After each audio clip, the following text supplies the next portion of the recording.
2009 онд Сингапур гаралтай Америк жүжигчин Фелиша Танг өөрийн Лос Анжелес дахь гэртээ хэрцгийлэн хөнөөгдсөн нь олон хүнийг цочирдуулсан юм.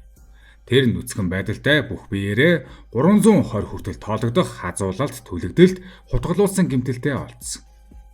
Бүсгүй Playboy сэтгүүл болон насан туршидын кинонд бикини моделийн дүрээр анх карьераа эхлүүлсэн бөгөөд цаашлаад Жеки Чаны тоглосон Rush Hour болон Галзуу хурд киноны 1-р анги тоглож түүний амжилтын гараа дардан үргэлжилж байсан. Тэгвэл 31 настай энэ бүсгүйг хэрцгийгээр алсан хүн чухам хэм бэ? Яагаад ийм аимшиг тэрэг гэмт хэрэг үйлдсэн бол? Энэ дугаартаа жүжигчин бүсгүйн хэргийг судлах болно. 2009 оны 9-р сарын 17-ны үүрийн 4 цагт Лос Анжелесийн Манаво яаралтай тусламжийн төвийн утас гинэд дугарлаа. Утасны цаанаас Брайан Рэндон хэмэхэр цүрхрэн орилж байв. Туслаач миний найз бүсгүй гадны дайралтанд өртсөн. Тэр цуснд будагдаад үхлүүт байна гэж сандран хэлжээ. Хаягийг баталгаажуулсны дараа диспетчер яаралтай нисдэг тэргээр эмнэлгийн баг илгээв. Нисдэг тэрэг шөнийн тэнгэрийг зүсэн нисж явхад эмч нарын дунд эргэлзээ төрж байсан. Учир нь очих газар нь 24 цагийн хамгаалалттай цагдаагийн байнга эргүүлтэй маш найдвартай нэртэй нэлээд чинэлэг хороолол байсан. Тэнд гадны халдлага болох магадлал тун бага. Сэрэмжлэх үүднээс эмнэлгийн ажилтнууд орон нутгийн цагдаатай холбогдов. Хэсэгхэн хугацааны дараа цагдаа эмнэлгийн баг хоёул Брайаны байшинд ирлээ. Тэд виллагийн хаалгаар орох үед цусны хүчтэй үнэр ханхиж хамар руу цорив. Брайан нулимс туслуулан бушуухан тэднийг унтлагын өрөөлөө дагуулan орлоо. Тэнд Аз төрхтэй нэгэн эмэгтэй нүцгэн байдалтайгаар буудан дээр хэвтэж байв. Түүний бие дээр төрөл бүрийн хэмжээтэй тоон үл мэдэгдэх олон шарх байсан. Даавуу хан шал бүхэлдээ харавтар улаан цуснд будагдсан өрөөний байдал маш эмх замбраагүй. Яг л ширүүн тэмцэл өрнсөн мэт харагджээ. Эмч нар тэр даруй тусламж үзүүлж эхлэн цагдаа нар найз залуу Брайанаас болсон явдлыг тодруулж эхэллээ. Би оройхон найзуудтайгаа крикет тоглож байгаад булчингаа гэмтээсэн тул өвчин намдаах юм уугаад унтах гэж байсан. Унтахын өмнө найз охин маань оройн гүйлтэр гарах гэж байсан учраас би тоохгүй унтаад өгсөн. Гинэд чанга чимээнд сэрээд харуул найз бүсгүйн цуснд будагдсан байдалтай арайхийн гэрлүүгээ орж ирээд халдлага дөртлөө гэж хэлсэн аж. Тэр яран түүнийг буудан дээр хэвтүүлж түргэн тусламж дуудсан гин. Гэвч харамсалтай нь эмч нарын хичээл зүтгэл хүрэлцсэнгүй. Фелиша харамсалтайгаар амьсгал хураав. Дөнгөж 31 настай мундаг супер од бичгэлээ кино, телевизэд хэд хэд удаа гарч Playboy сэтгүүл төртөл зураг нь нийлэгдэж байсан тул тодорхой нэр хүндтэй нэгэн байлаа. Харин түүний гэртээ ингэж амжигтайгаар хөнөөгдөх нь үнэхээр төсөөлөмгүй. Тэр өвхгийнхээ өмнө маш их тарчилсан нь ойлгомжтой байв. Удалгүй цагдаа нар мөрдөн шалгалтын явцад сэжигтэй зүйлсийг анзаарлаа.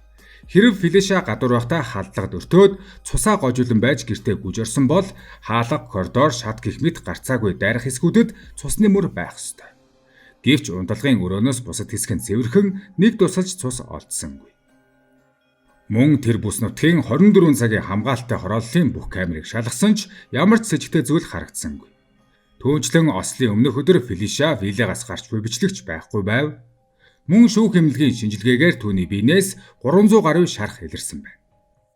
Хэрв түүн лүү гадаа байхад дайрсан бол 1-2 удаа хутгуулмагцаал хүн зүгтж тусламжгүйн шуугж хашгирах байсан. Ингэтлээ олон шархтай болтол яаж гүйцэд зүгтж гэртээ харих боломжтой байх бэлээ. Энэ бол илт эргэлзээтэй зүйл. Энэ үед нэгэн цагдаагийн нүдэнд ханан дээр өлгөөтэй сахиусан тэнгэрийн зураг сонирхол татв. Энэ сахиусан тэнгэр эрдийн шиг ариун сайхан дүртэй бус харин чөтгөр имэд эвгүй мэдрэмж төрүүлэм догшин муур амьсгалтай байлаа. Илүү сайн ажиглалтал зурагт нэгэн онцгой тэмдэг нуугдсан харагдсан байна. Үүнийг тодорхойлуулсны дараа Лос Анжелесийн сонирхогчдын бүлэг болох хар сахиусан тэнгэрийн клубын лого болох нь тогтоогдов. Энэ нээлтэн цагдаагийн хувьд уг хэрэг анх бодож байснаас хавьгүй ээдрээтэй байж болохыг ойлгов. Цагдаа нар Брайанаас хар сахиусан тэнгэрүүдийн клубтэй ямар холбоотой талаар асуухад тэрээр гинэтхэн уу гашуу сандарсан байдал нь алгуулж сэрэмжилсэн өнгө айс гарган асуултанд хариулахаас эрс татгалзав. Мөн хуульчаа дуутахаа мэдэгдсэн нь цагдаа нарт бүрч их сэжиг төрүүлсэн. Хэргийг бүрэн тайлахаар цагдаа нарын анхаарал Фелишагийн өнгөрсөн амьдрал руу чиглэж энэ эмгэнэлт явдал хүргэсэн замналыг эргэн сэргээхээр оролдлоо. 1977 онд Сингапурт уламжлалт католик гэр бүл төрсэн Фелиша багаасаа сайн сургуулийн боловсрол гэрийн хүмүүжил авч өссөн. Эцэг эхийн түүнд цэвэр зөв орчин бүрдүүлэхийн тулд эхлээд октын сургууль, дараа нь Австральд сүмийн сургуульд 2 жил сургажээ. 13 таадаа аавынх нь ажил солигдсноор тэд Лос Анжелес руу нүүсэн. Энэ газар түүний өмнө нь мэдэрч байсан орчноос тэсөөр илүү задгай, чөлөөтэй соёлтой байсан тул олон шин зүйл түүний үзэл бодол зан төлөвт хүчтэй нөлөөлж эхэлсэн байна. Их сургуульд орсныхан дараа Фелиша улам бүр цэцэглэн урт нарын биетэй маш дур булаан бүсгүй болж хуурчээ. Их сургуулийн хотхонд алхах бүртээ хүмүүсийн анхаарлыг татдаг, бусдын харцыг өөртөө төвлөрүүлдэг нэгэн болсон. Гэвч уламжлалт зөөлөн айлын хүмүүжил болон өмнөх сургуулийн хатуу орчинд өссөн учраас эрэгтэйчүүдийн анхаарлыг хэрхэн хүлээж авах, тэдний саналд яаж хариулах талаар үргэлж эргэлзэн бодилдог байлаа.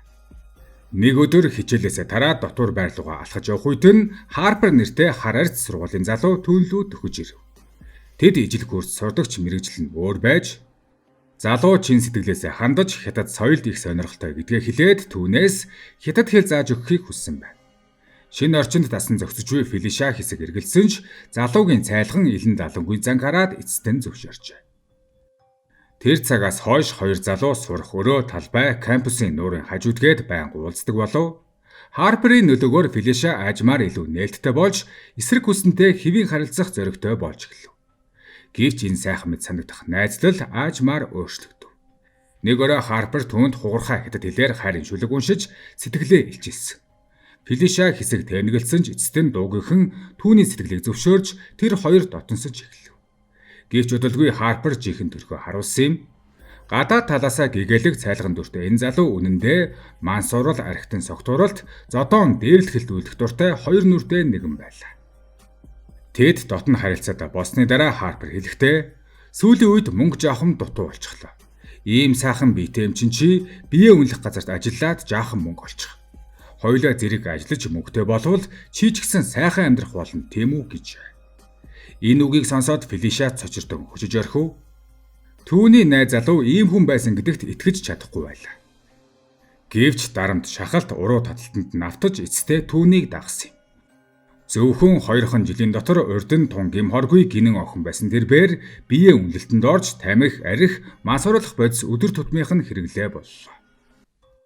Дараа нь нэгэн үдшилтээр санамсаргүйгээр насан туршидын киноны найруулагчтай таарч тэрээр Фелишагийн төрх бие галбир татагдан кинонд нь тогловол их мөнгө олно гэж санал болгосон. Энэ үед Фелиша амьдралын урсгалд хөвж тогтсон мэрэгжил ур чадваргүй бас Харпераас аль болох хурдан салахыг хүсэж байсан тул түүний саналыг хүлээн зөвшөөрөв.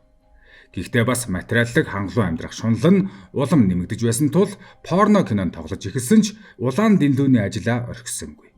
Ингээд хоёр ажлыг зэрэг хийж эхлэв. Энэ хугацаанд тэр нэг удаа гэрэлсэн ч жирийн гэр бүлийн амьдралд дасаж чадсангүй. Таансаглал дуртай зан нь шин дадалтайгаа тохирохгүй байсан бөгөөд удалгүй тэр нууцаар байнгын үйлчлүүлэгчтэйгээ уулзаж эхэлсэн нь илчлэгдэж гэрлэлтийг нь сүрүүлжээ. Үүнээс хойш Фелиша нас ахих тусам өөрийн залуунаас нь алдагдж буг ойлгож удаан хугацааны баталгаатай санхүүгийн түшиг хайж эхлэв. Тиймээс тэр төрөл бүрийн тансаг үдшилэг бикини бүжгийн арга хэмжээнд байнга оролцож дэмжлэг авах хүнтэйгээ уулзахыг хүсэж байлаа. Аз олоход удалгүй тийм хүнтэйгээ уулзрав. Энэ хүн бол тухайн үед 45 настай Брайан Ли Рэндом байв. Хэдийгээр үс нь халзан болж эхэлсэн ч залуудаа нэлээд царайлаг байсан аж. Тэр Чикагогийн Moody Bible College-оос бакалаврын зэрэг хамгаалж дараа нь Техасын South West Baptist сургуулиас магистрийн зэрэг хүртсэн. Амжилттай ажил хөдөлмөртэй чинээлэг ганц бие нэгэн байлаа. Лос Анжелесийн баян хороололд ганцаараа тансаг виллад амьдардаг бөгөөд нэр хүндтэй номлогч байсан юм.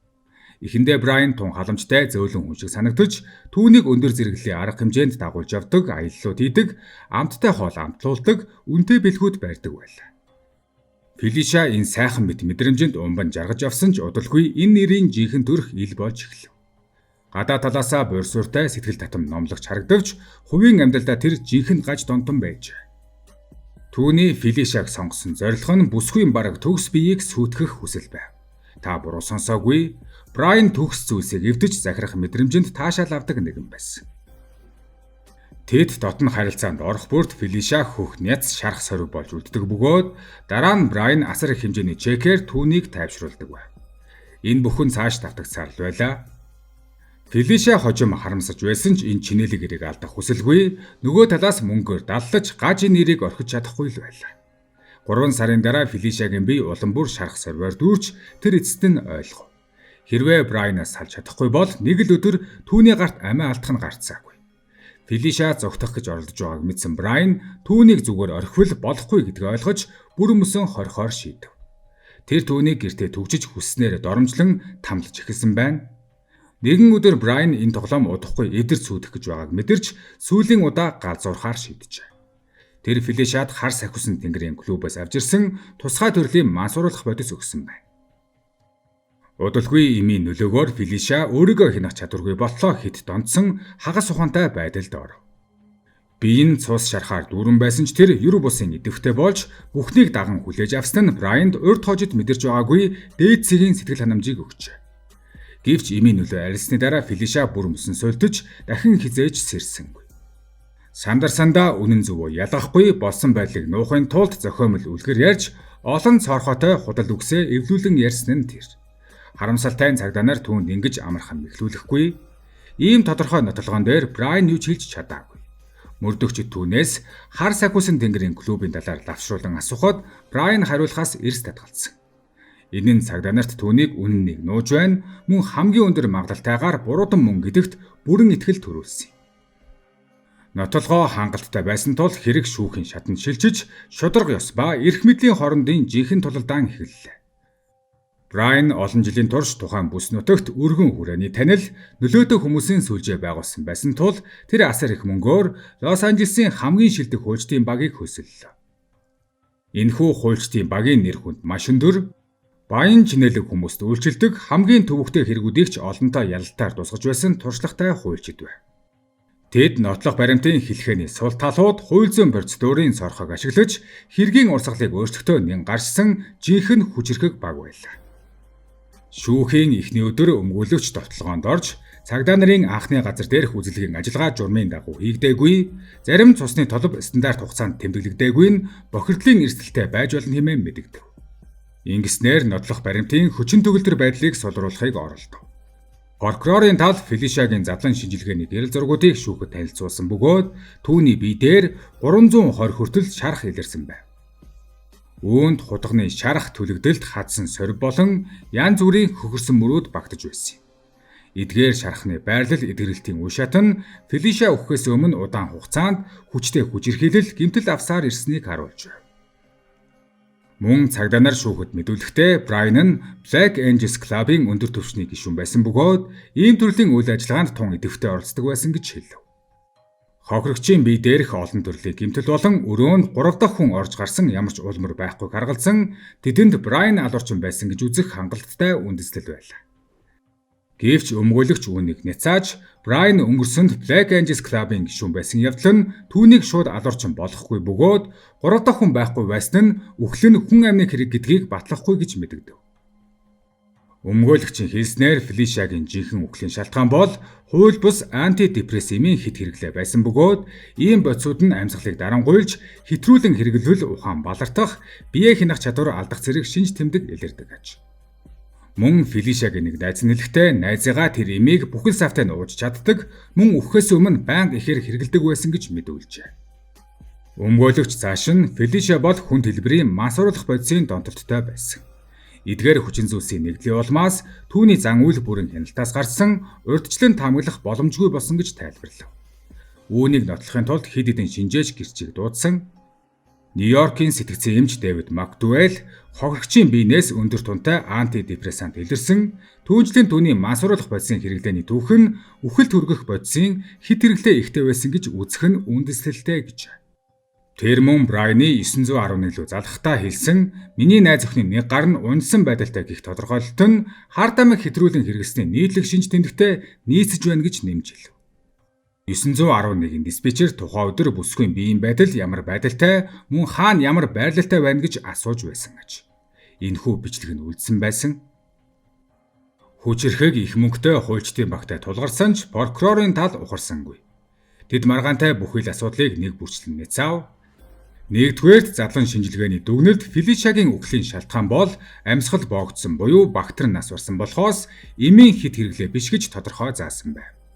Хоёрдугаарт нүүрэн дээрх цусны толб, нүд болон ам орчмын хөхөрсөн сорив, хамар, духан дээрх гэмтлүүд нь бүгд санаатаагаар учруулсан гэмтэл бөгөөд мансууруулах бодисын хэд хэрэглээний шинж тэмдгүүдтэй огт нийцэхгүй байлаа.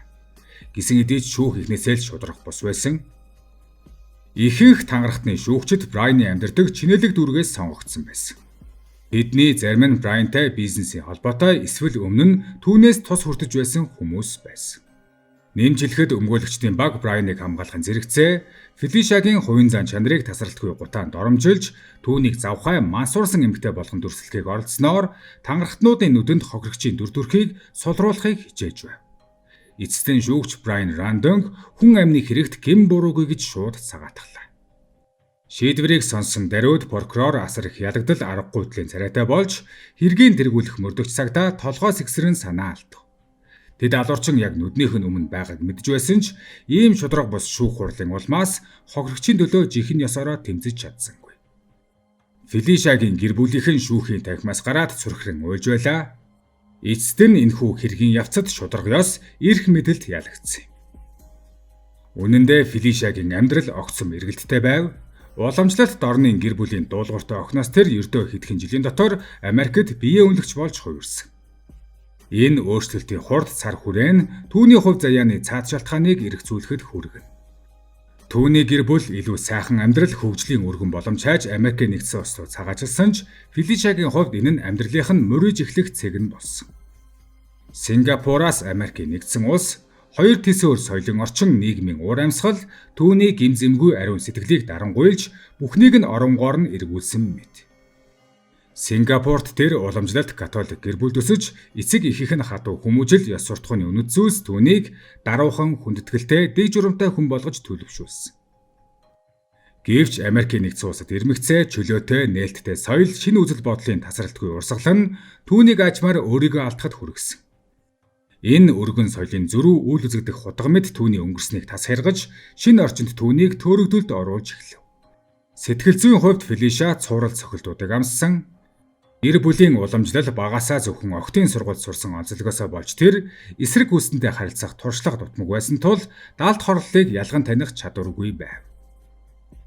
Түүний анхны хайр Харпер бол хоньны арьс нөмөрсөн чонойлаа. Тэр Фелишаг аз жаргалтай оюутан амьдралаас нь татан гаргаж төгсгөлгүй харавхай нүглүү түлхэж орхисон. Энэ бол Фелишагийн хурдан уруудах замналын эхлэл болсон. Тэр зөвхөн гимзэмгүй зан сайхан сэтгэлээ алдсангүй мөн өөрийгөө хорлох замд маш богино хугацаанд орж буцах аргагүй болсон. Кинонд тоглох карьераа эхлүүлж бас гэр бүл зохиож амьдралаа хэвийн болох гэж тэр нэгэн үе оролцсон ч гашуун өнгөрсөн нь түүний сонголт их эрхийг нь булаасан. Брайантай учирсан явдал түүнтэй уулзаад хэдхэн сарын дотор гэртээ эмгэнэлтэйгээр нас барсан нь аз жаргал түшиг хайсан үйл явдал гэхээсээ илүү эргэлт буцалтгүй буруу замд орсных нь үр дүн байсан. Амьдралын бэрхшээл өвдөлтөөр дүүрэн өнгөрсөн үеийнхээ өмнө Фелиша энэ боломжийг атгахыг хүссэн. Тиймээс харилцааны туршид Фелиша үргэлж сул дорой байрлалтай байсан. Хэдий энэр туйлын хит хажин гаж хүсэлтэй байсан ч бүсгүй харилцаагаа орхиж чадаагүй. Мөн Брайны хяналтаас гарч чадахгүй байсны дээр өөрийн дотоод савлгаанаас ч мултрах аргагүй байлаа. Хэрвээ Фелиша Америкийн нэгдсэн улс руу цагаачлаагүй байсан бол түүний хувь тавилан өөрөөр өрнөх байсан болов. Магадгүй тэр Сингапурт энгийн чиглэлээ аз жаргалтай амьдралаар амьдарч болох байсан. Тэр сургуулиад үргэж тогтвортой ажилд орж өөрийг нь хайрладаг нэгэнтэй гэрлэж дулаахан жижигхэн айл өрх бий болох байсан биз. Уламжлалт үнэт зүйлсийн нөлөөнд орсон учраас тэр гимзэмгүй зан чанараа хадгалж энэ бүх өвдөлт зовлон хүнд хэцүүг амсахгүй өнгөрөх байсан. Гэхдээ хувь тавиланд хэрвээ гэж байхгүй. Фелиша Тангийн амьдрал аль хэдийн энэ эмгэнэлтэй төгсгөл дээр цартсан байлаа.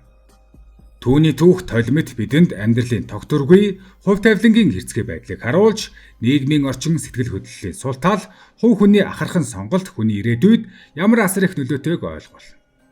Энэ түүхээс харахад өнөөдөр хайрлаж өөрийн үнэт зүйлсээ алдахгүй байх, гадны уруу таталд дарамтан тавтахгүй байх хэрэгтэй. Фелиша Тангийн эмгэнэл нь зөвхөн хувь хүн болон гэр бүлийн асуудал биш, харин бүхэл нийгэмд эргцүүлэн бодох учиртай асуудал юм а.